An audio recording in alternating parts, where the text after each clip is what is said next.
We have been on a journey through the book of Habakkuk. I know it's not the most common book, the one many have never even read, but it's really a journey for us where we're talking about the brokenness of mankind and how Judah was in this broken state and how they messed things up and couldn't get things right and couldn't get off of that. But there is, can be, should be, hopefully there is this glimmer of hope that there is opportunity. There is an opportunity for the sun to shine again, for a land of hope and reality to come upon us.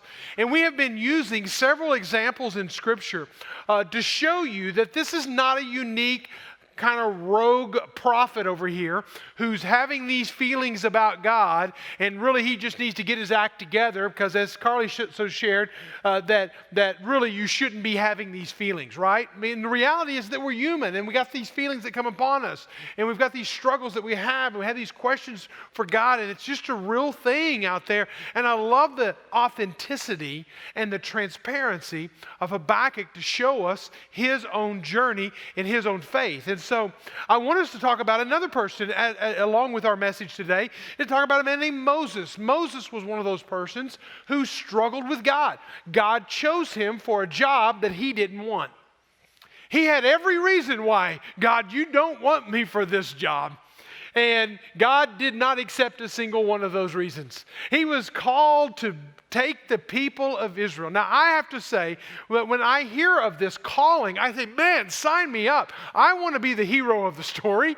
I want to be the guy who helps the people, thousands, millions of people, go from this dark land of brokenness, not dark in literal darkness. In fact, it was quite fertile land. But it was the Egyptians, it was the ruling, it was the slavery that they were captured in. And that was the life that they were living in. On that Nile Delta, it is a very fertile ground, but it was also a very broken ground for those who are enslaved. And God had this vision, and he gave it to Moses in the burning bush. Again, it's just this incredible story. As this burning bush begins to speak, Moses takes off his sandals. He's standing there before God. It's an incredible calling of God. He says, I want you to take them from the brokenness to the promised land. This promised land out there. I mean, anybody and everybody would love to talk about the promised land. And when you think about it, this is literally what God said to him in Exodus chapter 3, verse 18. I have come down to deliver them out of the hand of the Egyptians.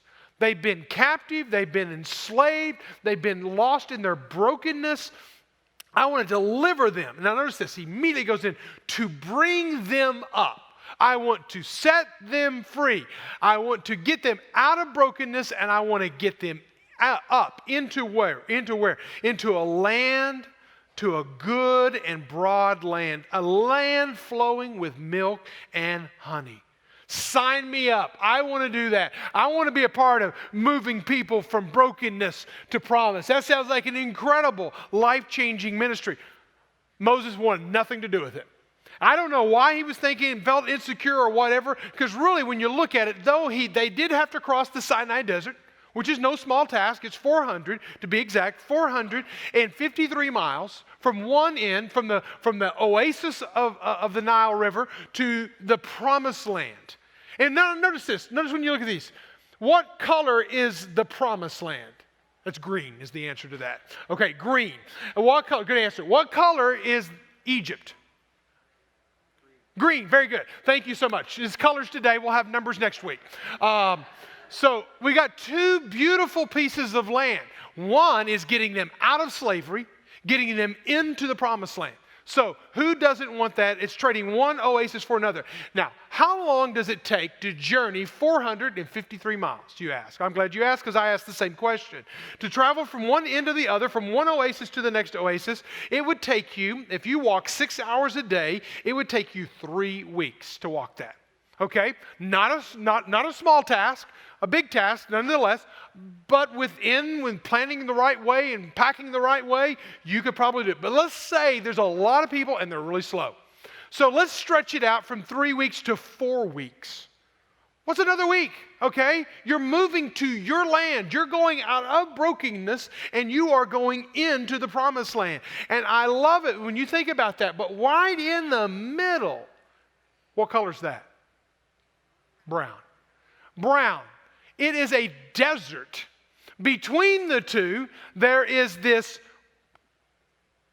hot, dry desert. And the reality is that their 4-week journey, as you know the story, turned into how many? 40 years. 4 weeks into 40 years. What in the world happened? Now you can get lost, guys, and Moses might have got lost. But if it takes you that long to ask for directions, you got a real problem. It wasn't that he got lost and couldn't find his way. It was that the people were so consumed with themselves that they struggled, and for 40 years, they got stuck in the land in between. In between the promise and in between brokenness.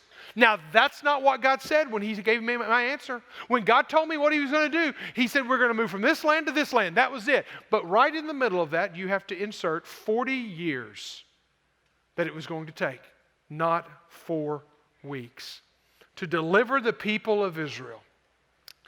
There is a great imagery here, a difficult imagery when you think about it, that sometimes between brokenness and promise, there's the in-between. And the in-between can be 4 weeks. It can be 40 years. It might be 21 days, as we talked about the prophet Daniel. It could be any length of time, and when you're in that in-between time, things are confusing. Things are in disarray. Things aren't in order. Your life is not put together. You don't have a house. And this is what Jeff Manion said when I first heard him explain this. It's so well. He said, the people who are in the land in between, their statement is for now. For now I'm here. I was there. I'm going here. But for now I'm here. For now I'm in this transition. For now I'm seeing the doctor. For now, fill in the blank.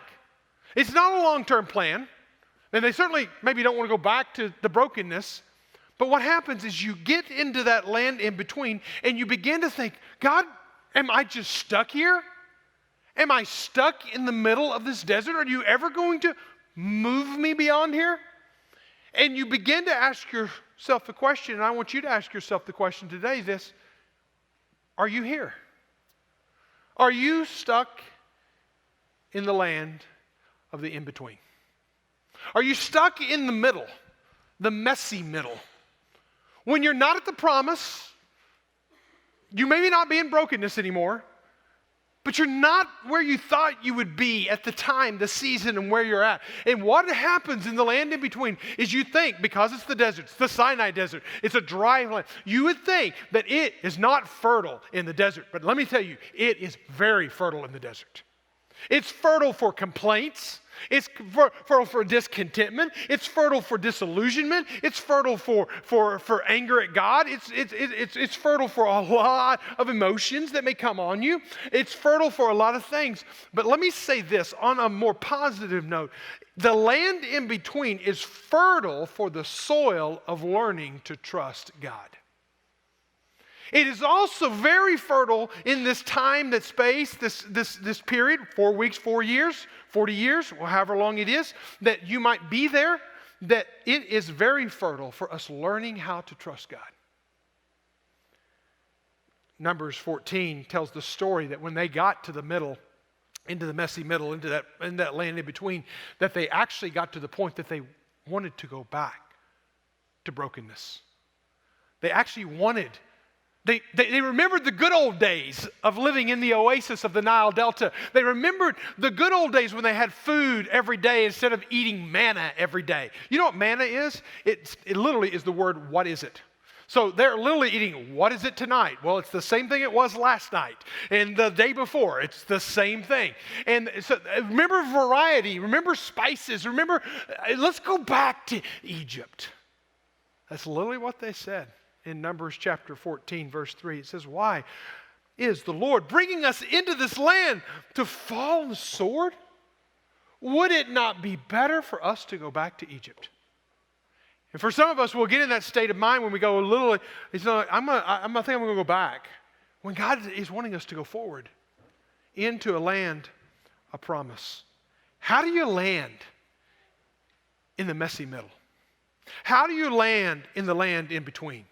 How do you get there? Well, you be very clear, it happens sometimes because of us.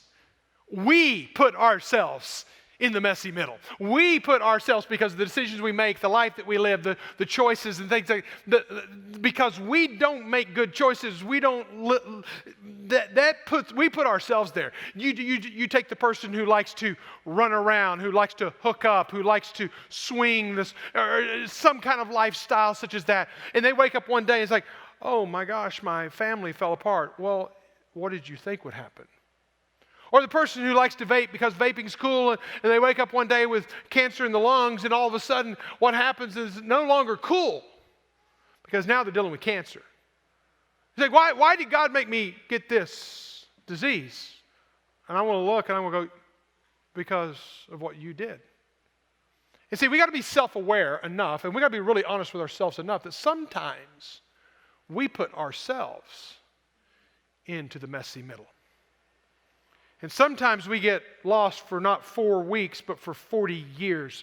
And it was because of Israel's lack of faith that landed them in that messy middle. But sometimes it happens to us. It's nothing of our undoing. It literally is thrust upon us. I'm doing everything is right. I'm doing what I'm supposed to. Habakkuk was a good prophet in a good family, in a good message. But yet what happens, because he was a part of Judah, he was a part of the nation. When the nation went into exile, guess where Habakkuk went? Guess where Daniel went? Guess where Jeremiah went? Guess where all of those great men of God went? They went because it happened to them. Sometimes it happens because of us. Sometimes it happens to us. You think that's just unfair. God is not fair. Here's the reality. God isn't fair because the cross isn't fair. He went to the cross on our behalf. That wasn't fair, okay? But thank God he's not fair sometimes. He's not going to always balance out the way we like. Matthew chapter 5, verse 45 is Jesus saying he causes his sun to rise on the evil and the good. He sends rain on the righteous and the unrighteous. So good news is we're all going to have days, seasons, life, periods of time when we will be stuck in a messy middle that we have brought on ourselves. I wonder, after this series, after this study through Habakkuk, where are you? Where are you? Are you in brokenness? Are you in the land in between? Are you in the promise? Maybe you, like, man, Mike, I am in a spot that I'm good. Things are good. I'm healthy. I'm right. Things are good. And listen, beautiful. You can be there and be there with confidence. Some of you are like, no, I'm still in brokenness. I'm still enslaved. I'm still entrapped. I'm still addicted. I'm still lost in that dark cave. Maybe some of you are in the middle, the messy middle. And I want you to take out your phones. I want to take a survey just to kind of know where everybody is in the room. We did this last gathering. This is kind of basically where everybody put themselves. Isn't it ironic that a lot of people said, I'm not broken, but I'm not where I want to be? So you're going to text to number 334-377-9989. All right, there it is. And you're going to put 1, 2, or 3 in the message column, and that's it. Send it in, and you should get a quick text back saying thank you. Regular data rates apply. All right, so think about that. So but where are you currently? Where are you right now? It's very subjective, but put it where you're at. I'd like to know where you're at, because we've talked about this in the fact that Habakkuk, what he does is he goes through a journey, and we see his journey unfolding. I don't know how long, how many years between each chapter, between each prayer. There's clearly some time between each prayer, but as he's going along, we see in the beginning where he questions God. He said, I have a question, God. I have a lot of questions, God. And he asks him to him, and God's not offended by our questions. Isn't that a great thing? We got all these journals across the stage because we've asked you to go home and write out your questions for God. What are your questions for him?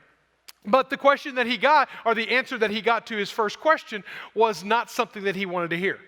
It was the cure was worse than the disease. Oh, Judah's bad, you're right, and we're going to deal with them. And by the way, how we're going to deal with them is we're going to send Babylon in. They're going to take over. They're going to make you slaves. You're going to be ripped clean. They're going to tear away the temple. They're going to burn it down. They're going to take all the treasures from the temple, and they're going to take it back to Babylon, and you're no longer going to be the nation of Judah.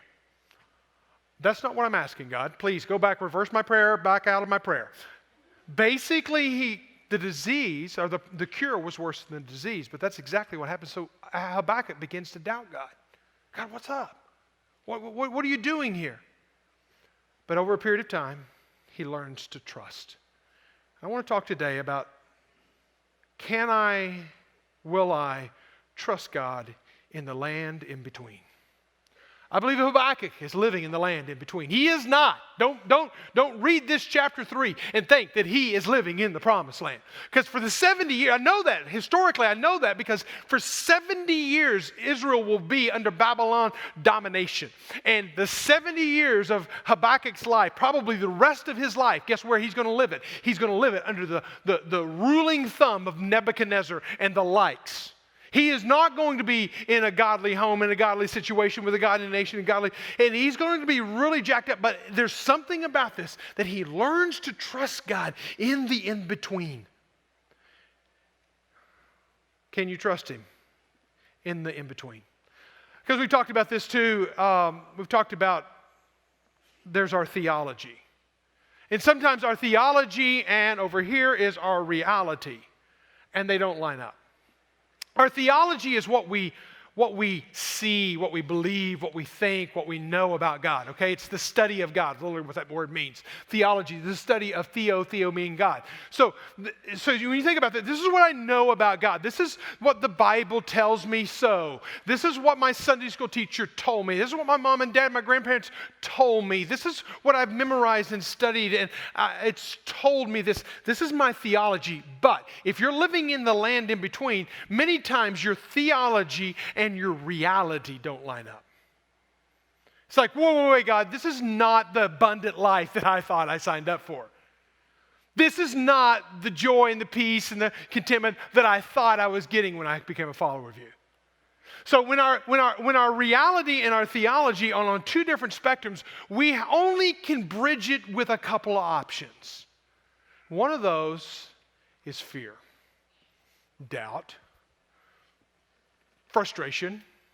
I just quit you, God. Quit this whole God thing because you failed me. I'm not going to be loyal to you. Take charge. Man, take charge, people. You got a problem in front of you. Man, you're going to take charge. You're going to fix it. You're a fixer. I'm a fixer. Sometimes you get into that mode, and listen, there's going to be situations you're not going to be able to fix. I'm not going to be able to fix. And we're going to have to learn, what are we going to do when our reality and our theology are not lining up? Well, what we talked about last week, and again, a lot of this is review in the past 2 weeks, so if you missed it, go back and watch the videos online.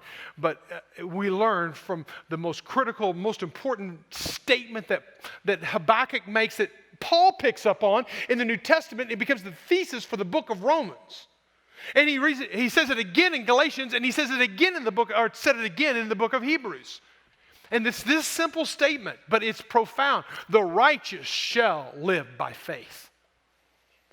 The righteous shall live by faith. That means I'm not going to know everything. I'm not going to see everything. I'm not going to have all the answers. I'm not going to have all my ducks in a row. But I'm literally going to have to walk out into this world. I'm going to have to live out this world. And as a righteous person, as a godly person, as a listening to God kind of person, I'm going to take my next step. And whatever my next step is, I'm going to do it in obedience.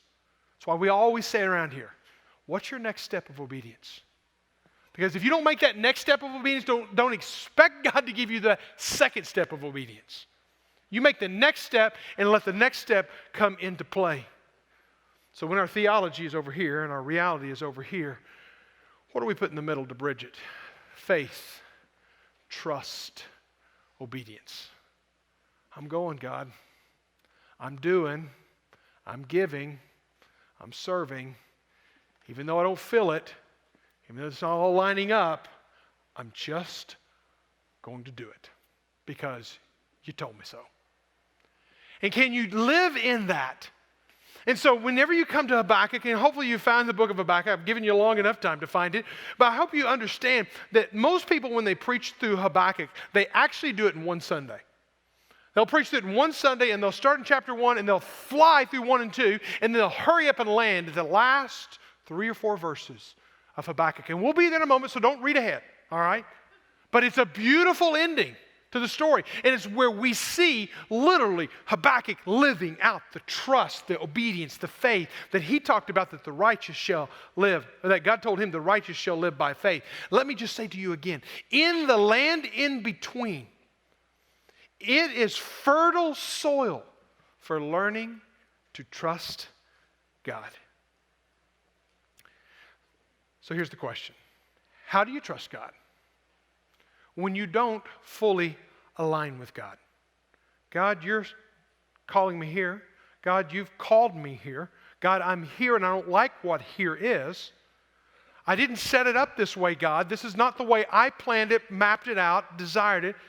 It's broken. But God, I'm here. What do you do?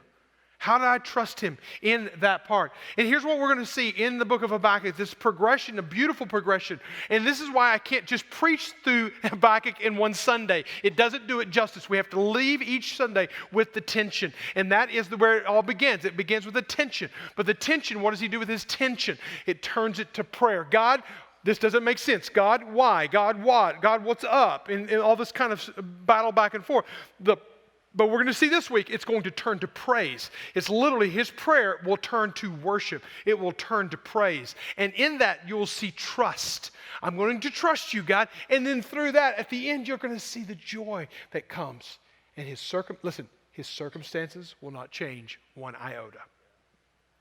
One iota. Everything will happen to him in that fertile ground in the land in between when God grows our faith. 3 instructions for improving your trust in God. When you don't align with God, how do you improve that trust? Number 1, prayer. You rely on God's mercy. Rely on God's mercy to be there, to get you through the season. Now, again, remember, Habakkuk is like struggling. God, why are the people of Israel, people of Judah living in sin and you're not doing anything about it? Why are you sending Babylon? They're worse than the problem that we had. Why? He's going through this back and forth. He's back and forth. And he's almost protesting. He's almost like, God, I'm not with you here. I'm not tracking with you here. But what happens next? In his 3rd and final prayer, in his journal that we see, he's going to realize, and he's not going to protest. He's going to realize, God, you are being just. We do need the punishment. He's not going to push back. And he's going to literally lean in and he's going to realize that, God, we need every bit of what you've given us. And we need to realize that you're up to something in the midst of this. And he cries out for the word mercy. We don't use mercy that much, right? It's not one of our everyday words. Give me mercy. Throw ourselves at the mercy of the court. You might hear that word. We have Mercy Hospital down the street. I was born at Mercy Hospital. So, there's mercy.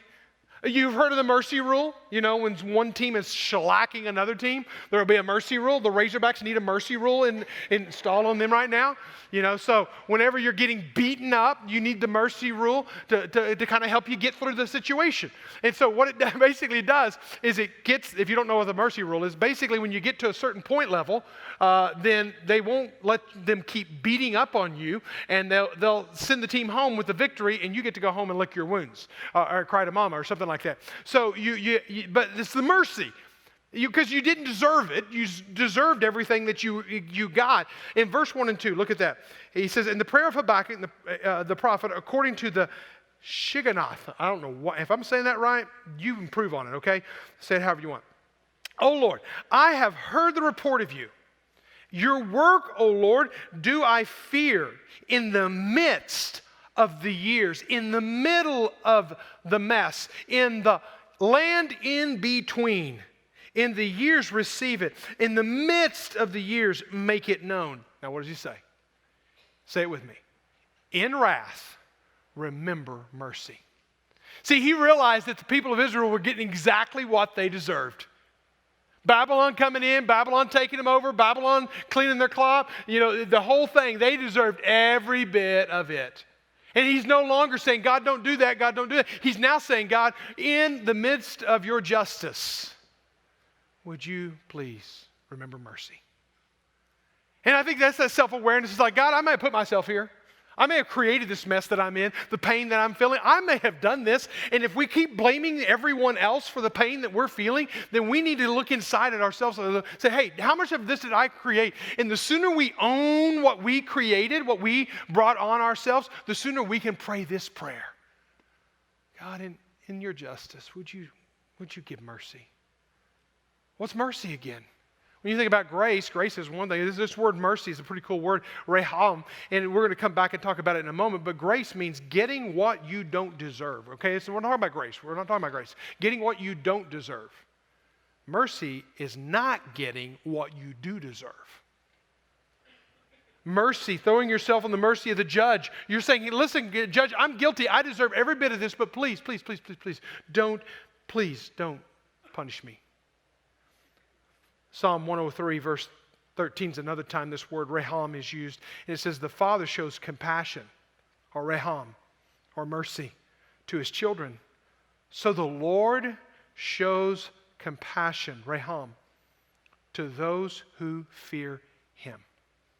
Those who are in a right relationship with him, you know what? God wants to give you mercy.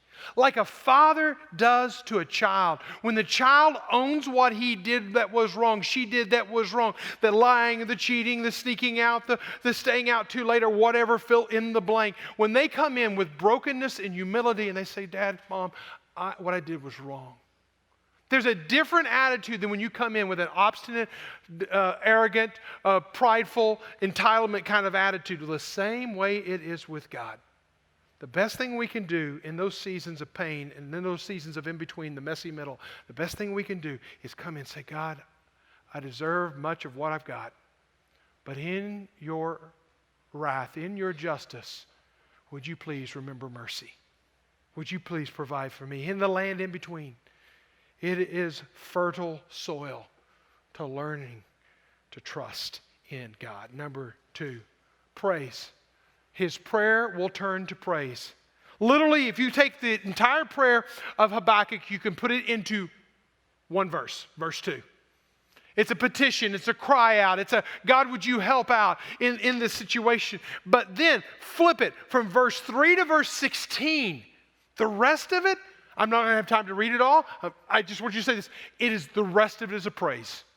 He is singing out a praise to God. That's literally what that word in the beginning, Shaganath, means. It's from Psalm 7. It's actually used as a meter or as a chorus that is used in the Hebrew text. In fact, you also see throughout the rest of this chapter the word Selah in verse 3, Selah in verse 9, Selah in verse 13. These are actually parts of a psalm. If you go to the book of Psalms, you'll find Selah throughout it. It basically means when you're singing along, you would pause in that moment. Reflect on the words that you just sang. So he's actually singing out a praise song. It's a song of praise to God. In this time of messy middle, there was a few weeks ago that and I'm still to a degree dealing with it. Just feeling with just pressure and burnout. And I don't burn out. I don't know if I'm there yet. I hope I don't get there. I hope I can take care of that. But just lots and lots and lots. And I had this trip planned for several months. Was going to go to the Grand Canyon. More to that story than I have time to go into. And I was going to be with a friend, and we were going to hike the Grand Canyon. It was a lot involved in that. And then at the last moment, he couldn't go. It's like, man, I was looking forward to it. I needed to get away. I'm a get alone kind of person. Don't judge me for that. I get energy from being alone. I need that reflection. I need that white space time. I don't need the constant. Okay, I need that time to pull aside. So I needed that time, and now it was gone. And it's like, Lord, I don't need to go. And she gave me such a blessing. She just said, I want you to go. Go and enjoy it by myself. Yeah, by yourself. I said, yes. So what I did is I went by myself. And I got on the edge of the Grand Canyon, on the rim. I got up early in the morning, get up there, sit up there, and I got my place. Nobody else was out. It was 30 degrees outside, and the wind was blowing, but I was like, I'm in the moment. And I am like, I got my Bible, and I got my journal, and I got my ear pods, and I'm going to listen to praise song. I'm going to watch the sun come over the horizon. And I was like set up. And then all of a sudden God said, clearly said, don't look down. Look up. Don't read. Don't journal. Don't listen to music. I want you to watch worship. So I just watched as the sun came up and it lit up that valley. And I, with my eyes, worshiped with the wind, worshiped with the rocks, worshiped with the birds, worshiped all by myself at the rim of the Grand Canyon. And it was an incredible moment. And you say, well, the Bible's all important. Yeah, what you know, I did? I went back to my room after that because it was so cold outside. And I went back into my room and I journaled and I prayed and I wrote and I studied for the next 2 hours. It was the most rich 24-hour period that I've had in my life in a long time. But the point is I'm trying to make in this is that whenever you praise God, you experience God. Know what does Habakkuk say? The very first words out of his mouth in verse 3. Notice what he said there. He said, the earth was full of his praise.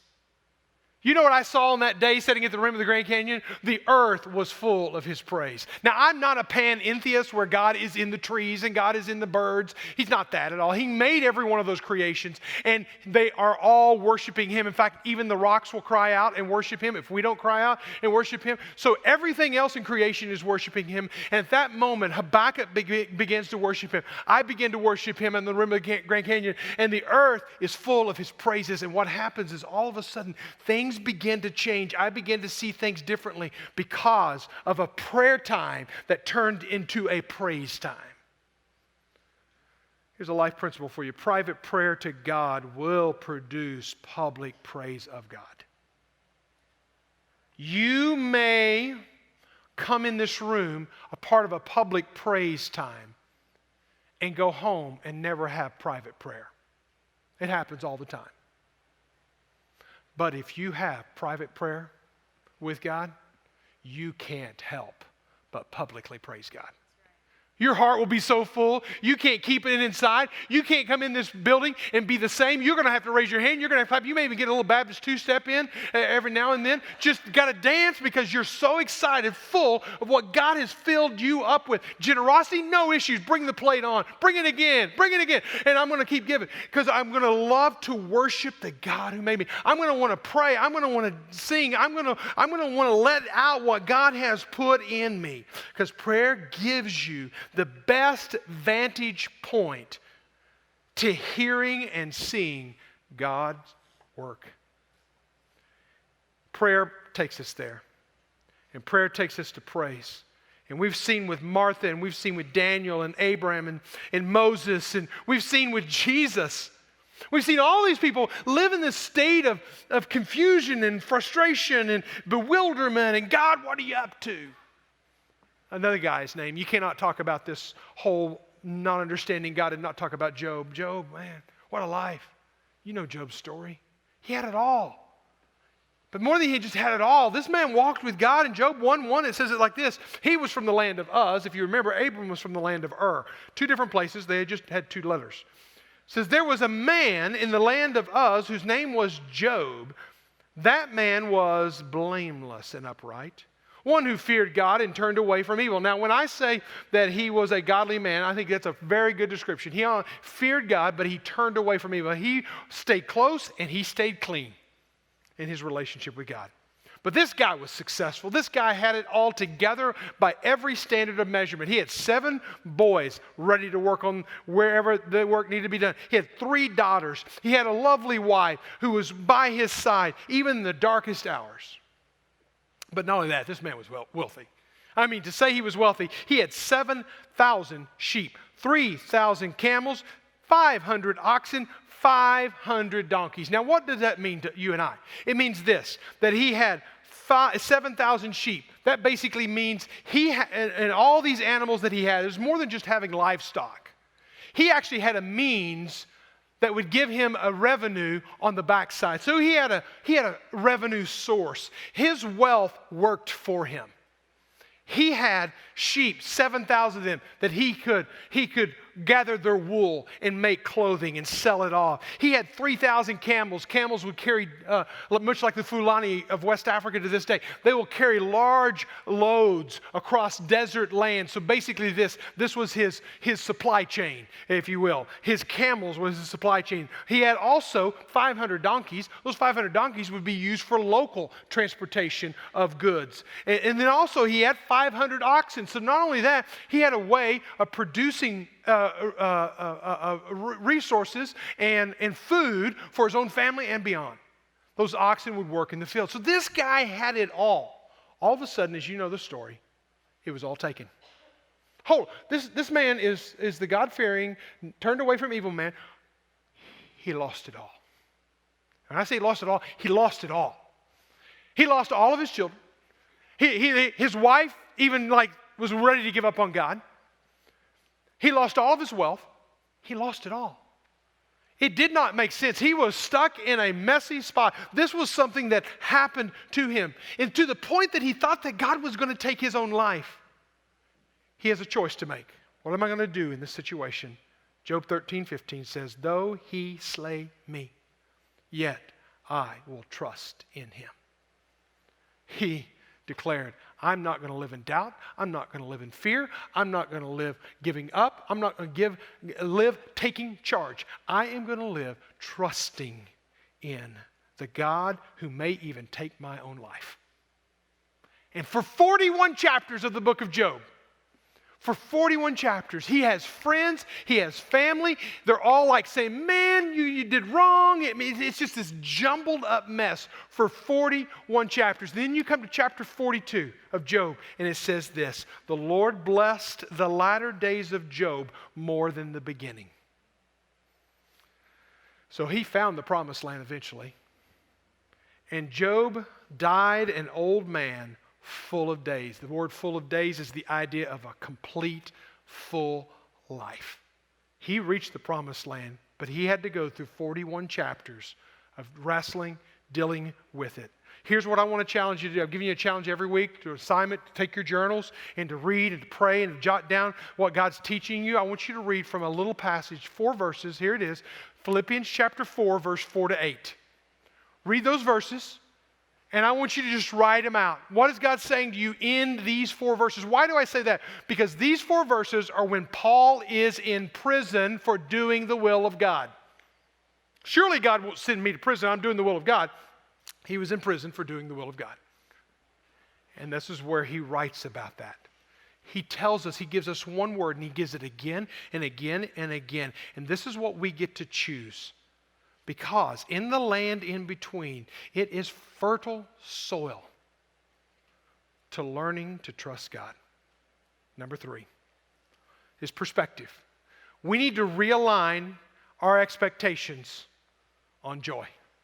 Joy is what we all want. Joy can get us through a lot. Joy is a basic thing. I think it's a basic thing. It gives us a sense of hope. If you don't have hope, you just feel like you just would rather die. That's what depression does to you. It sucks all the hope out of us, so therefore we're stuck in a situation we feel hopeless, and therefore when we're in that spot, darkness enters in, lies enter in, and we got another word that we struggle with sometimes is purpose. What's my purpose in life? Next week, Todd Aaron's going to be here. He's going to talk about purpose. What is your purpose in life? The whole day is going to be about that. It's not enough time in Sunday morning to cover it all. In Sunday afternoon, he's going to talk more about that. If you're interested in being a part of that, go right out of this gathering when you're finished. Caleb will be out there. See him and sign up for being a part of next Sunday afternoon. Free lunch, all that kind of stuff we just need to know. Purpose. What's my purpose? Where do I find joy? We need to understand where real joy comes from. And there's a huge mindset shift that Habakkuk goes through. And he stops focusing on his problems in life for his joy and starts focusing on the person of God for his joy. He changes the password of his soul so that the lies and the deceit can't come in and rob him of his joy. See, he starts the book of Habakkuk with question marks. He ends the book of Habakkuk with exclamation marks. He starts in doubts. He ends in confidence. He starts in prayers consumed by his circumstances. He ends centered on God's sovereignty in his life. He is taking charge in his faith and in his life. Now let's go to the last verses, the sweet candy part of Habakkuk. But you got to live in the tension before you get there. Here we go. This is what he says in verse 17. Though the fig tree should not blossom. Oh, fig trees are supposed to blossom to give out figs, right? It doesn't blossom. No, not fruit on the vines. Can't have wine, can't have drink, can't have grapes without fruit on the vines. And though the olives fail, the crop fails that year, and the fields yield no food, and the flock is cut off from the field. Gosh, that's a horrible life, but it's not done yet. He says, and there's no herd in the stalls. I don't have any in the field, and I don't have any in the stalls to go out into the field. I am nothing, and I have nothing. And if that's my life, what's going to happen? For a lot of people, joy will leave. God will leave. They'll get mad at God and walk away from God. But what does he say in verse 18? Yet I will rejoice. Circle that in your Bibles. I will rejoice in the Lord. I will take joy in the Lord. Where do you get joy? You get joy from your circumstances? If you do, you're going to be disappointed. Take your joy from the Lord. My salvation. Circle the word joy. Circle the word salvation. It's the only time in the book of Habakkuk he mentions salvation. He mentions it here at the very end. God, the Lord is my strength. He mentions that he's his joy. He mentions that he is his salvation. He mentions that he is his strength. What happens with Habakkuk here is a beautiful thing that needs to happen in all of us, where he mind shifts. Where is my joy coming from? Gets a better perspective on it. If I could put it in a paraphrase version, this is my paraphrase. If the stock market crashes and the housing bubble pops like 2008, and my 401k forces me to work another 10 years, and there's no more no food in the pantry to eat. That means no food for the kids either. And we don't have any money to buy any either. And there's no jobs in the company, and more restructuring is coming. And the war is imminent, and terrorists are within the borders, and they threaten our democracy. Wow. What's Habakkuk going to do? Yet I will rejoice in the Lord. I will take joy in the God of my salvation. The Lord is my strength. Beautiful, powerful, bold that he is in spite of my circumstances. And again, I said it in the beginning, I'm saying it now. His circumstances never changed. The only thing that changed is everything inside of Habakkuk. Everything outside was the same. Only thing that changed was what was going on inside of Habakkuk. This is my modern day translation or paraphrase of that. Yet I am focusing on my Lord, not on my circumstances. He is giving me joy, salvation. He is sustaining me with his strength. The land in between is fertile for learning to trust the Lord. Would you bow your heads with me?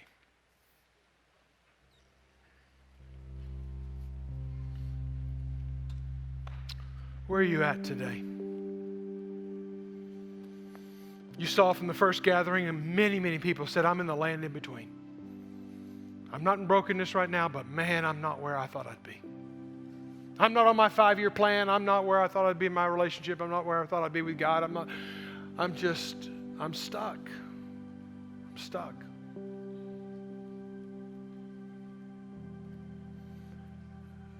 What are you going to do when your reality and your theology don't line up? You can quit, you can take charge, you can fix it yourself, or you can walk by faith in obedience to what he calls you to. This is your space to reflect on that. What do you need to do in this hour, in this moment? We're going to have prayer partners around the room. In fact, I'm going to ask them to go ahead and kind of move to their locations and to just be ready. This is a time where you can go and pray with somebody. Say, I'm stuck in the middle. I'm in the messy middle. I'm in the land in between. Or maybe you're still stuck in brokenness. The addiction still has you. You can't let go of it, whatever it is. And you're in brokenness and slavery. Father God, you know our hearts, and I pray that none of us will escape your tender, compassionate, mercy-filled touch that you want to give to those who walk in fear and righteous before you. Lord, in this space, would you help us to sense you? More than just sense you, may we know you. Lord, open our eyes. Work in this place, in this time. You put your own ending on that prayer. Just continue right on talking to God. When we stand up here around the landing, at the front here, there's people. You can pray with them. You can sit back down and pray in your seat. You can stand up and pray. This is your space. Let's stand together and worship.